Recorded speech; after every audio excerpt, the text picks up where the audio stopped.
Alright, what is going on everybody? Welcome back to another Heroes of Might and Magic 5 video going over every single hero from every faction as this own little personal series I'm doing just to hopefully help anybody looking for some different heroes. We will be doing creatures as well. I'll give you a little preview on that before we get into this video. We will be going over every single creature from every faction as well. So be sure to like and subscribe for all of that, and check out my dual mode series. Got about 90 something videos on there for you, as well as tier lists for both heroes, towns, and creatures out. So go and check those out for yourself and let me know what you guys think. But let us get started with our first Academy hero, Nur here. Pretty solid start, decent amount of gremlins and 10 gargoyles. Let's see, so again, every single faction has their own set skill and specialization here. So basic artifactor for Academy allows you to create equipment of the first level. So it's just essentially being able to equip your creatures with some nice stuff for sure. And then Nur here starts with basic sorcery with mana regeneration, which we'll see here, just doubles mana regen there. So speeds up casting, so basically Nur is going to be able to cast way more consistently than minimum the other hero she's facing, unless the other hero has that. And then hero is able to restore mana in combat gradually by himself. Restoration depends on hero's level. So Nur is going to be able to cast, gonna do it often, gonna regen it quickly. Yeah, it's definitely, if you're looking for a casting hero, Nur seems to be the way to go. I would definitely put all of that on like a higher end choice for sure as your main hero. That is a very strong thing to have right there. Decent starting army too. Not all armies are created equal in the beginning for sure. So that's a pretty decent starting one for sure. And obviously some of them are going to be a little different. You know, if I go play Nur on any other map, you know, some of those numbers might be a little off or different than this one, but overall that's what you're looking like. So that's a pretty solid start, and being able to cast consistently and regen that mana is that's a good hero right there for sure. Can't lie. Then we have Faiz, basic dark magic with Master of Pain. So Master of Pain just gets you decay and vulnerability spells.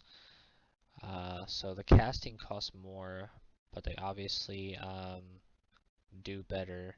So it's kind of you know, however you want to look at that, you know, give and take is larger than normal. Specializes in Curse of Vulnerability, so the spell not only decreases the defense of the target but also inflicts damage. So that's pretty solid. Obviously, starting with those spells is pretty nice, and not only is it going to decrease the defense of the target, which it normally does, but also it's actually going to still do damage to the target. So much like just any other actual damaging spell, but it's also going to play an effect on them as well. So I think that's pretty solid. I don't think Phase is necessarily the best, you know. I think that's going to cost a lot of spells to make heroes much worse.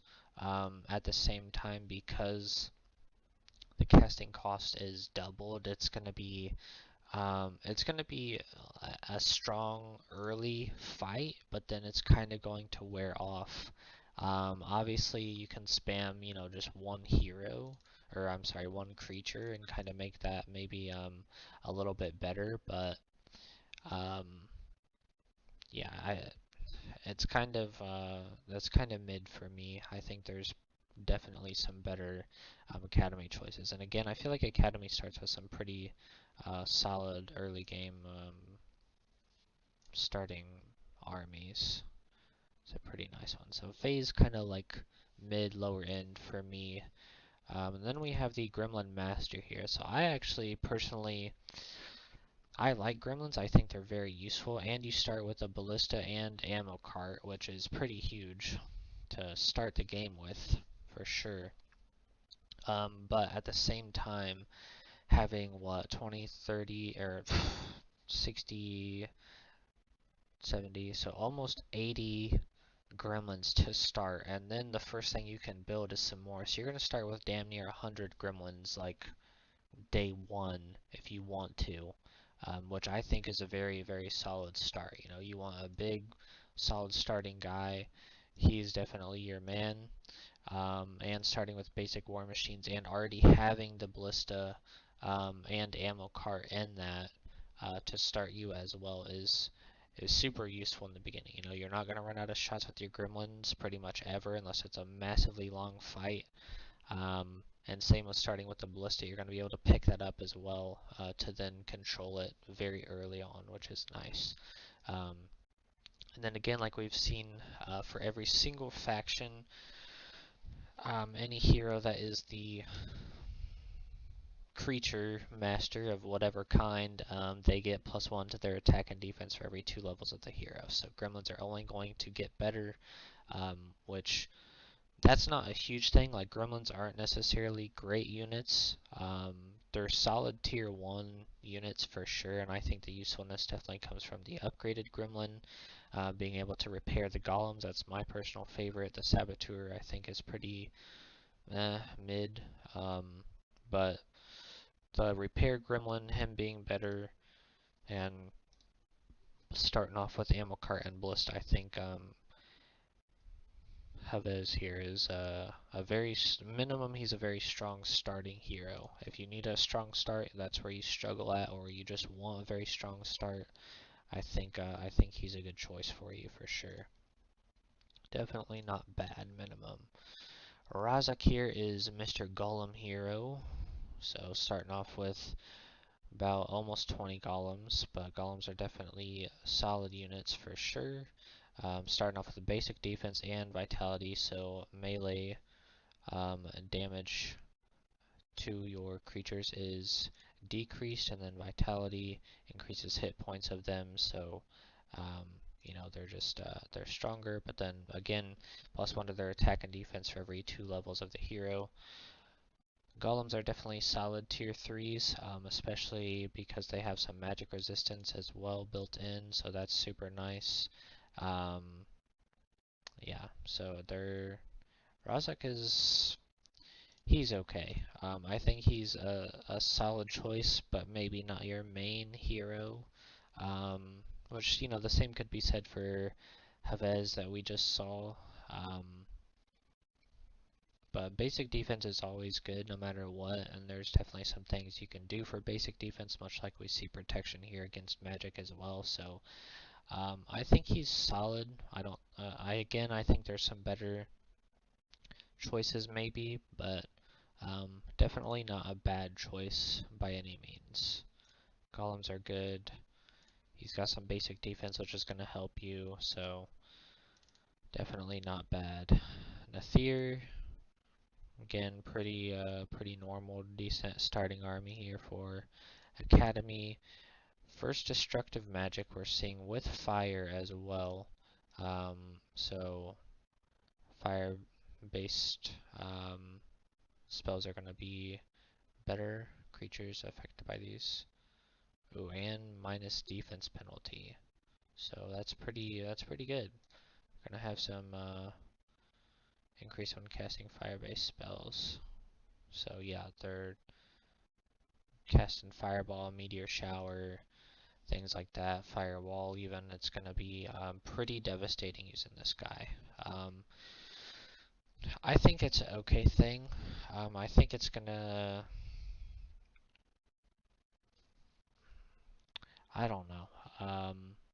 To me, it's a little mid just because obviously more often than not, your hero's not going to be able to cast super often. Obviously, when they do, you want it to be like this, to where it's very devastating if you do decide to cast, especially with certain things. At the same time, some of those fire casts mana cost are on the larger side, so that can be a little difficult.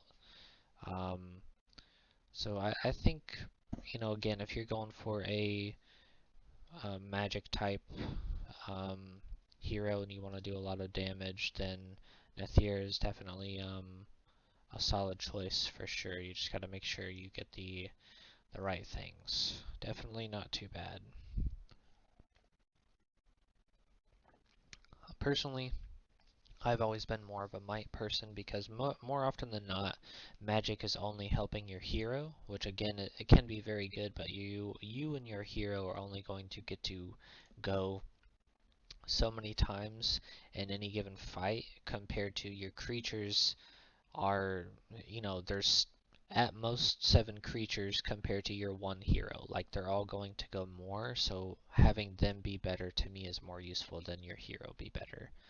Um, but that's just how I feel about it. Narxes here starts with a pretty decent army. One mage who I feel like is going to die very early on, but it is what it is. Starting off with basic enlightenment and intelligence, so that is some more mana regen, or I'm sorry, having more mana in general, so that's nice. A whole lot of mana to start. Is that actually just for... Okay, so that could actually be good for, so this is the mage hero, as you can tell, getting more attack and defense for his mages. Which again, this is something that I've said for all of these videos for the, any of the heroes that are creature heroes. For anybody that's basically above tier 3, they start with just one, don't get me wrong, if you start with like 10 mages is to me a little bit less scary than like 10 vamps, but either way, I feel like that one is just so useless, in my opinion. But having him also, both the hero and um, those mages, even if it's just the hero, having that increased mana is going to be uh, pretty awesome. Mages are definitely a super strong tier 4. Like they're easily, probably, I would say they're the best academy creature um, by itself, but they're definitely a solid creature in the game as well. So yeah, not a bad pick there. Not bad. Let's see what we got. We got 2 more. Yora here. Pretty decent starting army. A little bit better than we've seen some other ones for sure. We see basic sorcery again with arcane training. So again, Yora can go faster as far as casting and everything like that. Here's turns come faster as well. So lots of hero turns and then reduce casting from all spells. So Yora is going to, again, super cast heavy. She's going to get to go more often, doubled more often between um, basic sorcery. So, and then going faster, especially on heroes levels. She's going to go more and more and more frequently as the game goes on.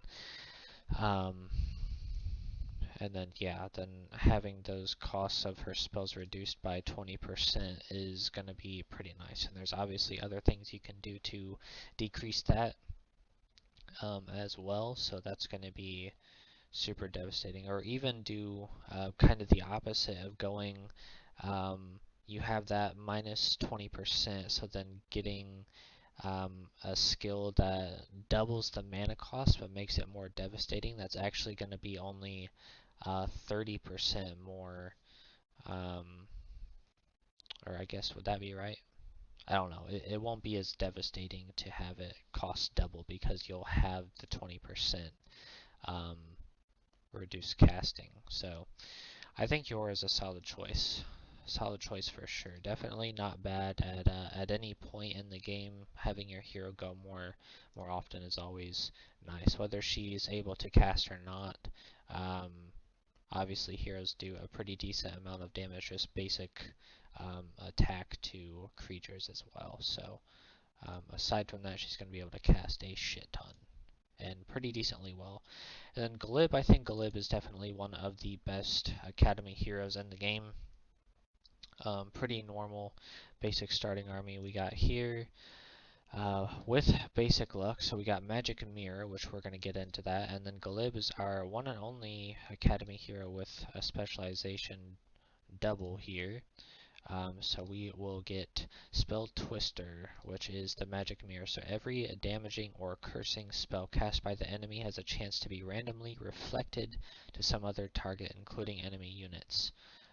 Again, Spell Twister ability to increase that chance that redirected enemy spells land on one of the enemy units instead of going in a random direction.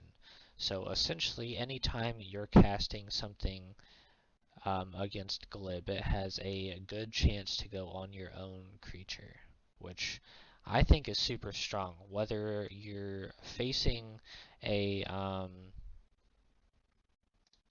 magic hero or not, just the fact that this can do that not only to the enemy heroes but from enemy creatures as well. So this is always good, you know, even if the enemy that you're facing is a might heavy team and not magic, you know, more than likely they have a casting creature on their team as well, so their casts are going to more than likely be reflected on them, and then the hero's cast as well. So, and even more so if the hero is a magic heavy user, they're going to be risking a lot, especially if they are that devastating of a magic user.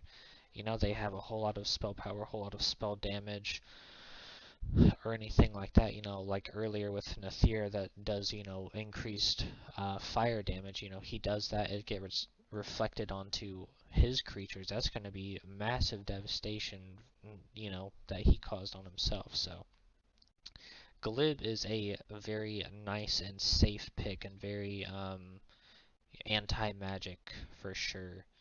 Um, and with some basic luck. Luck is pretty much always good. Even if you have um, Necropolis, which has, you know, no morale or anything, basic luck is always a nice choice. Not only for the things it can give you that you're seeing here, but just to be able to get some pretty devastating attacks. So Glib is a very, very solid choice. So that is all for Academy Heroes. Again, please don't forget to like and subscribe. And like I said, we will be going over all of the creatures as well in a separate video, every single upgrade version and everything like that. So we will hopefully see you guys in those. I need some fucking water.